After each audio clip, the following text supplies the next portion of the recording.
A portion of State Route 70 passes through the rugged and beautiful Feather River Canyon of Northern California. My Mountain Maidu people inhabited the canyon of Feather River for many, many years. Before there was any railroads or roads through there, there was a network of Indian trails that was their way of getting around from place to place, from Indian village to Indian village, all up and down the flats of the Feather River.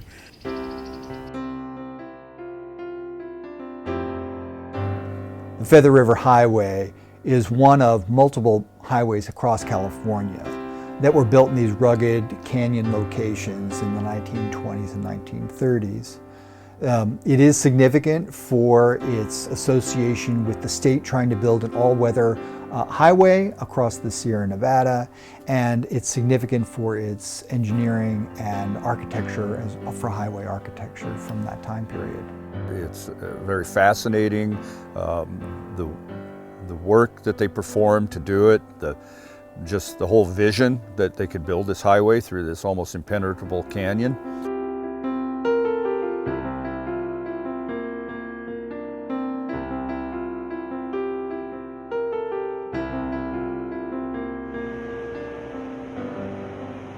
The formation of the Feather River Canyon is a story of plate tectonics. California's modern Sierra Nevada mountains began to rise about 10 million years ago.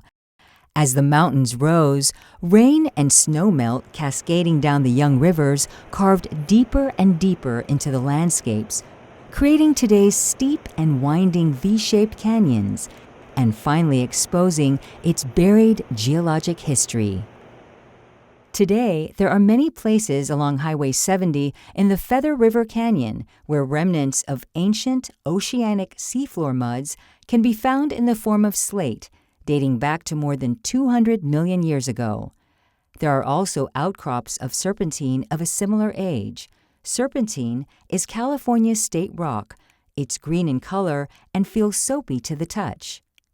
Finally, crystalline granitic rock that cooled from magma chambers approximately 150 million years ago now form dramatic cliffs such as the walls of Elephant Mountain. There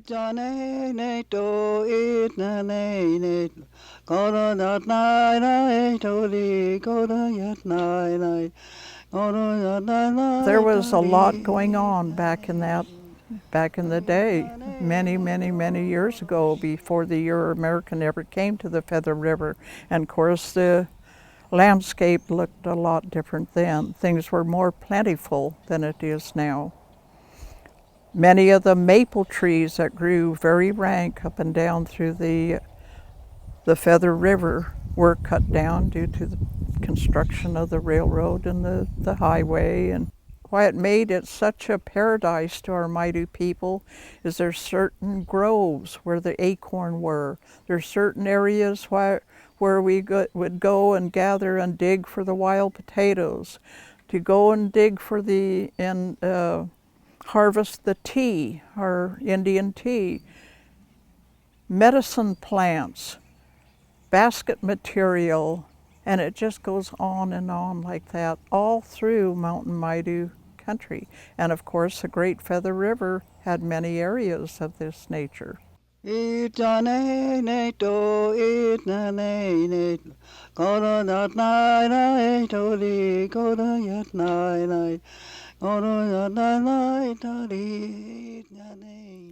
California Gold Rush began in January 1848 when James Marshall found a few golden flakes in the tail race carrying water to John Sutter's lumber mill at Coloma. From 1849 to 1855, an estimated 300,000 people flooded into California in hopes of striking it rich. As they moved along rivers and streams and into the foothills, they pushed the native peoples off their traditional land.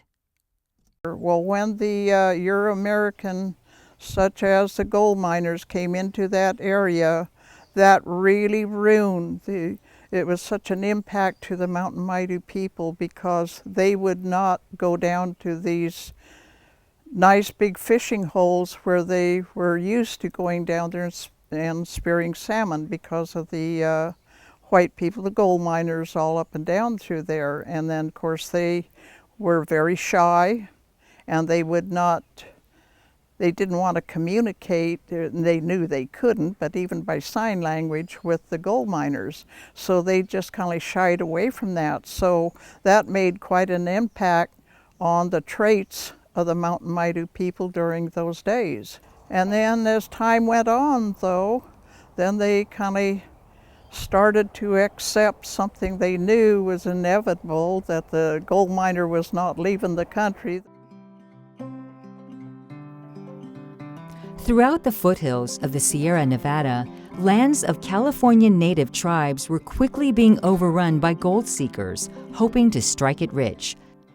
A story of a lake of gold further fueled a mad rush of miners into the Feather River area. Once, particularly the Gold Lake story got spread around down in the lower mining camps, hundreds, even thousands of these miners flocked into this area looking for this supposed gold lake and not finding it.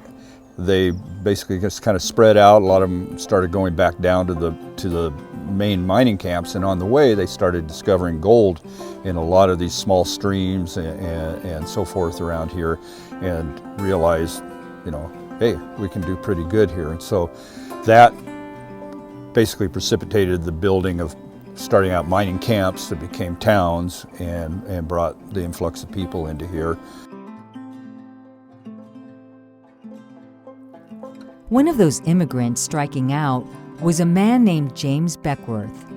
Born into slavery and freed by his white father, Beckwourth became a trapper, rancher, explorer, and a scout.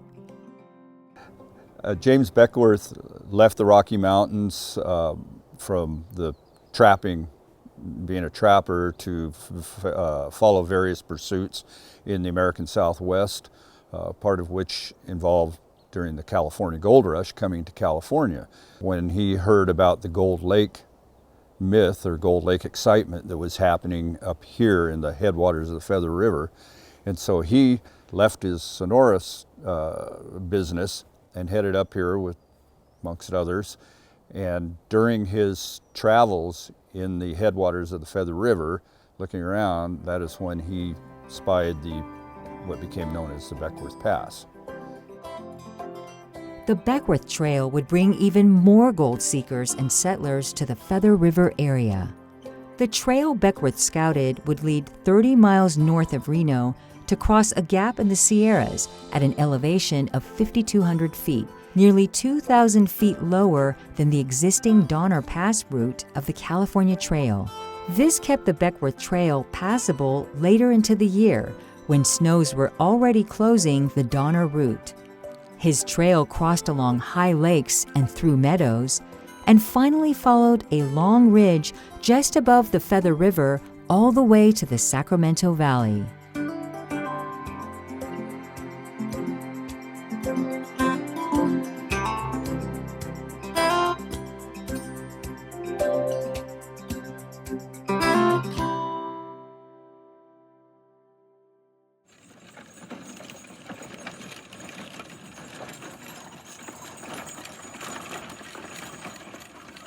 There were some enterprising fellows back in the mid-1860s who hired Arthur W. Ketty to survey a wagon road route up the Feather River Canyon. Ketty was a Scotsman who had emigrated to Canada and then moved to California in the early 1860s. He had learned his surveying trade in Canada. He began the survey in, I believe, 1866. In 1867, working his way up the Feather River Canyon, and almost immediately, said, this is way too good of a route for a wagon road. This should be made into a railroad. But he completed his survey. I believe they were calling it the Orville, Virginia City Wagon Road. He completed his survey. They tried to raise funding for it. It went through the whole 19th century shenanigans of, manipulating stocks and trying to bribe legislators and the whole thing. And so it never got off the ground. The wagon road wasn't built. Keddy continued to push the idea of a railroad up the Feather River Canyon and met with many obstacles, including in 1863 or thereabouts when the Big Four were building the Transcontinental Railroad over Donner Pass. He had actually personally spoke to Huntington and said, I have a better route up the Feather River Canyon, but they had already decided where they were going, and so they basically shut him down on that. And so it would be another 40 years before a railroad was built in the canyon.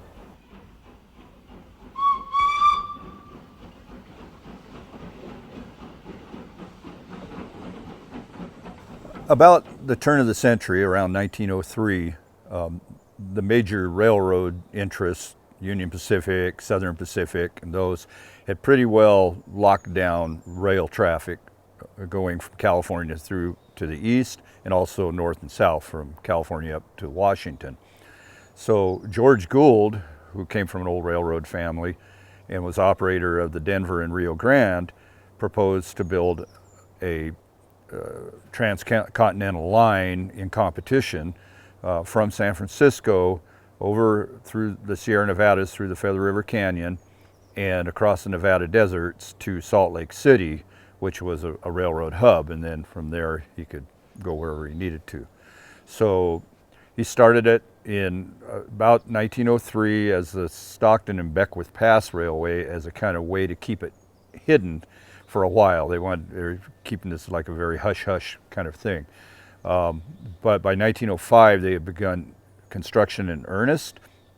When they got to the Feather River Canyon, they set up camps up and down the entire canyon and then started construction at the Oroville end, started construction at the, basically at the Plumas County end, Beckwourth Pass end, and then had camps all in between. They'd already surveyed the route, and so they had these crews building toward each other and in between. And it had to be such a good survey job because with all the tunnels and trestles and everything that needed to be built, these all had to match up and be on this 1% grade that was stipulated in the charter for the railroad. And amazingly, they did it. When they drove a tunnel from each end, they met right directly in the middle. So by 1909, they had completed the railroad up through the Feather River Canyon and on through to Salt Lake City. When the line was finished in 1909, it totaled 927 miles at a cost of $75 million. The traffic levels of the Feather River route fluctuated considerably between its completion in 1909 and the purchase of the Western Pacific Railroad by the Union Pacific Railroad in 1983. The line through the Feather River Canyon is now only used for freight, but train enthusiasts from around the world travel to the area to see some of the railroad's unique features and visit the Western Pacific Museum in Portola.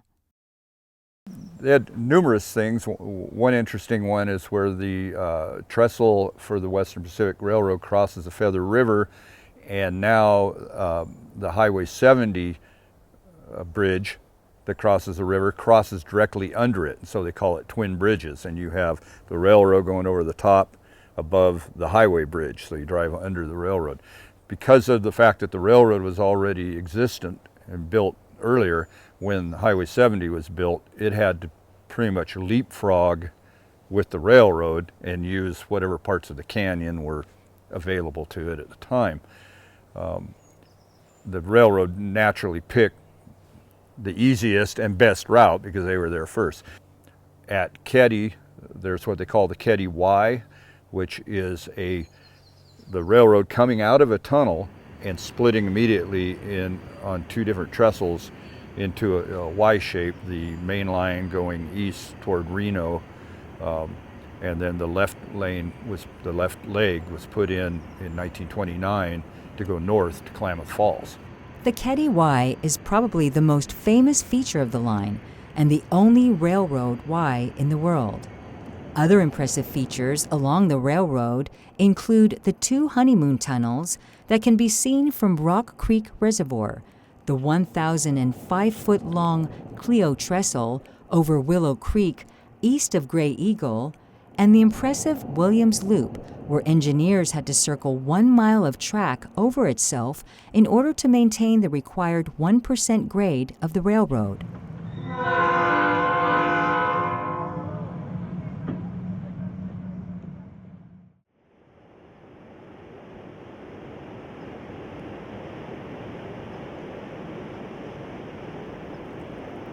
In the early 1880s, civil engineer Julius Howells first noted the possibility of a reservoir on the North Fork of the Feather River at Big Meadows, now the site of Lake Almanor. Howells found that the river plunged 4,350 feet in 74 miles, making it a prime location for hydroelectric facilities. At about the same time as the railroad was under construction, the first powerhouse was being built. Today, Pacific Gas and Electric Company operates a descending stairway of power, facilities in the canyon that use the water of the Feather River over and over to produce power as it rushes downstream.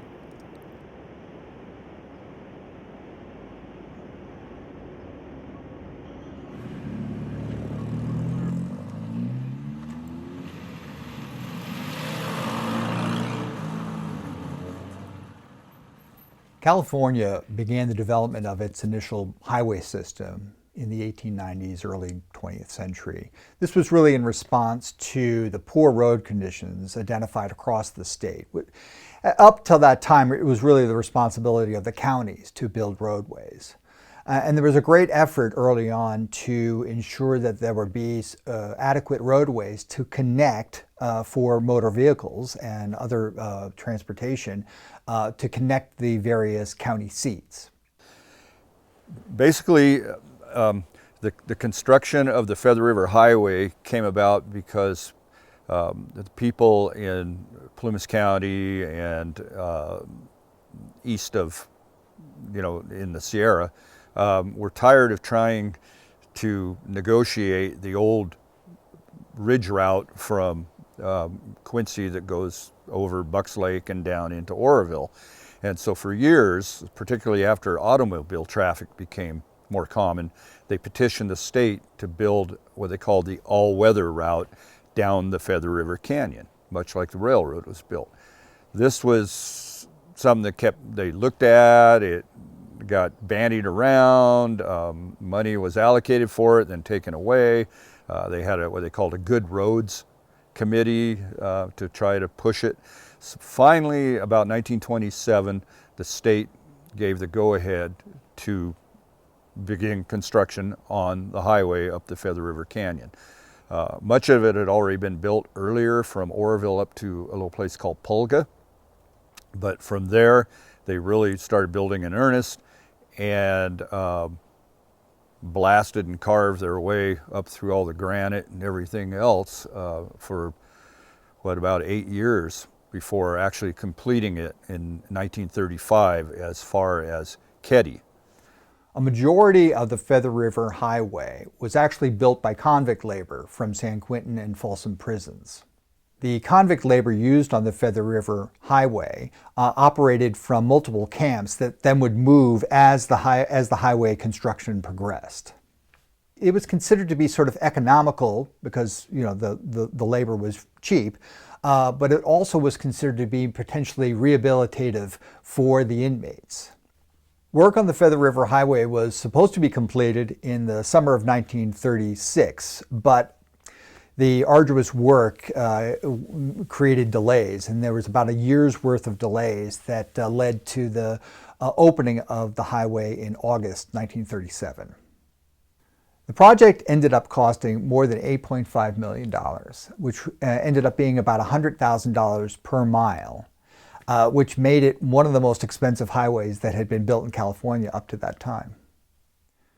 The Feather River Highway is this, scenic roadway, and it's got these notable features that remain. I mean, the highway over the years, of course, has modified and changed to be a modern highway, but you still can get a sense of the roadway when it was from when it was completed in 1937. There are these notable features. There's the prominent tunnels that you pass through, and there's the bridges that you cross over or you can see as you come up or down the highway. The tunnels, they're kind of an interesting thing. There's the Arch Rock Tunnel, and there's the Grizzly Dome Tunnel, and then there's the Elephant Butte Tunnel. And the Elephant Butte Tunnel, I think, is particularly interesting because it's the longest one. It's over 1,100 feet long, and it's got these 4 openings, these 4 adits that provide light into the tunnel. And the work on those tunnels very often occurred with workers having to be sort of suspended by ropes to get the blasting and digging starting on the tunnels. There are more than 75 stone masonry features along the Feather River Highway that were part of the original highway construction. What we're talking about are the parapet walls. There are these drains that channel the water either under or away from the highway. Culvert head walls, bridge abutment, or at least the facing of bridge abutments, all have these stone features, and they that are from that stone that was used and taken from the construction of the highway. And the stone features often are built with these rough-hewn or semi-hewn stones of irregular shapes, and they'd be laid out and, of course, assembled with concrete mortar. There are also a few retaining walls that have sort of the cobblestones, the river rock, and they were used in locations where this rubble masonry was kind of not available, and the river rock was readily at hand.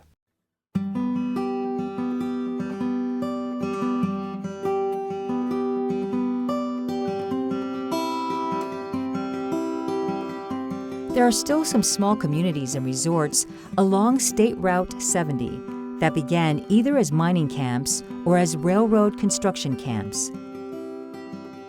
Pulga, which is Spanish for flea, was originally called Big Bar by its founder William King, a railroad geologist and sawmill operator. In 1916, the railroad renamed the town Pulga to avoid confusion with another town named Big Bar. Several buildings in Pulga were destroyed by the 2018 Camp Fire. Today, what remains of the town is private property. Merlin is a former water stop on the railroad, and Belden was founded during the construction of the railroad and named for the Susan and Robert Belden family. Robert was an early settler. His wife Susan was a Maidu woman who probably came from a village on the north side of the river at the time.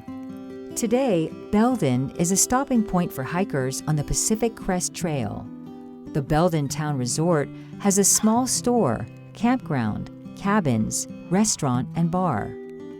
Paxton started as a gold mining claim. Elmer Paxton purchased the property in about 1916 and developed a luxury lodge for Western Pacific train passengers.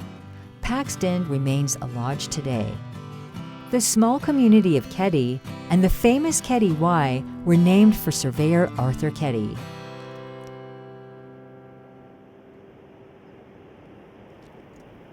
The canyon walls on State Route 70 are very steep in places, and over the years, landslides and flooding events have required repairs and modifications to several sections of the roadway. Yet nearly all of the highway's historic original characteristics remain.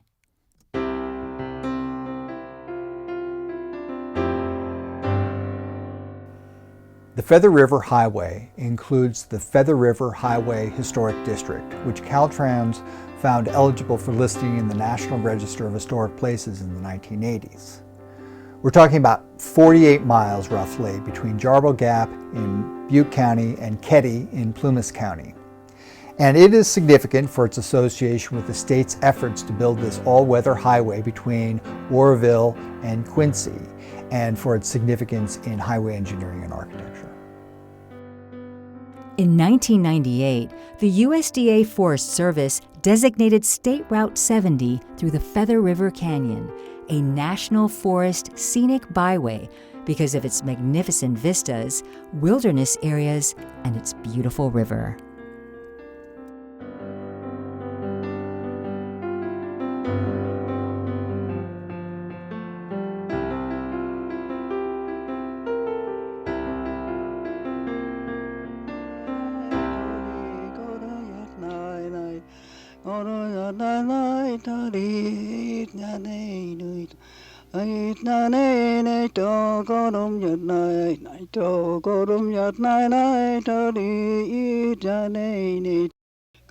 Yat nai nai to ga da yat nai nai to go rum yat nai nai to go rum noi to gi ta ne ne to I ta ne ne go yat nai nai to go rum yat nai nai to I ta ne ne to I ta ne ne go rum yat nai nai to go rum yat nai nai to I ta ne ne to di go rum mon on to di